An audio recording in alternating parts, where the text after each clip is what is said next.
দুর্গাপুরের দিকে শীতটা কিন্তু বেশ ভালোই পড়েছে, তাই আমরা হঠাৎ করে সবাই মিলে ঠিক করলাম যে একটা পিকনিক করা যাক। পিকনিক মানে কিন্তু এটা মিনি পিকনিক। আমাদের বড় পিকনিক হয় ঠিক জানুয়ারি মাসে বা তেমন কাজ।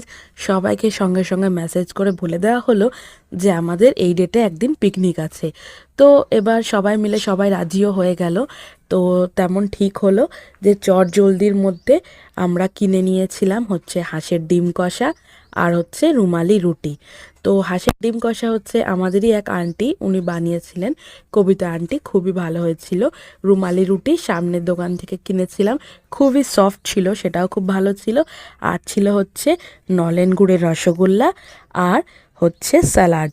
তো স্যালাডটাও কেটে নিয়েছিল। আর তার সাথে সুজাতা আন্টি, আমাদের একটা আন্টি, সুজাতা আন্টি নাম, সে খুব ভালো ধনেপাতার চাটনি করে এনেছিল। তো ভীষণই সুন্দর দেখতে পাচ্ছ। আমি আর আমার বন্ধুরা সবাই আছে, আন্টিরাও আছে, ম্যাম আছে। তো সবাই মিলে বেশ আমরা এনজয় করছিলাম। তো এখানে সবাই খাবার পরিবেশন করছিল। তো ম্যাম সব কিছু পরিবেশন করতে ব্যস্ত ছিল। শিল্পী আন্টি এদিকে রুটি ভাগ করে করে দিচ্ছিল। ম্যাম ওইদিকে সাজাচ্ছিল হচ্ছে এই যে হাঁসের ডিম কষা দেখতে পাচ্ছ।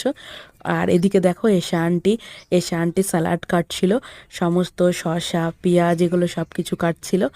আর যারা যারা পেয়ে গেছে তারা খাওয়া শুরু করে দিয়েছিল। আর দেখতে পাচ্ছ এই চাটনিটা অসম্ভব সুন্দর ছিল। তারপরে হাঁসের ডিম কষা।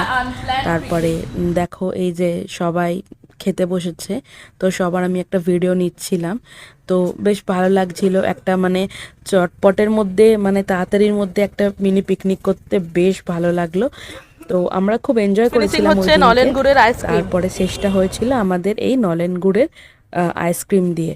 তো শেষে নলেন গুড়ের আইসক্রিম, শীতকালে তবুও বেশ ভালো লাগছিল আইসক্রিম খেতে। তো আমাদের এই দিনকে খুব খুব মজা হয়েছিল। Thanks for watching.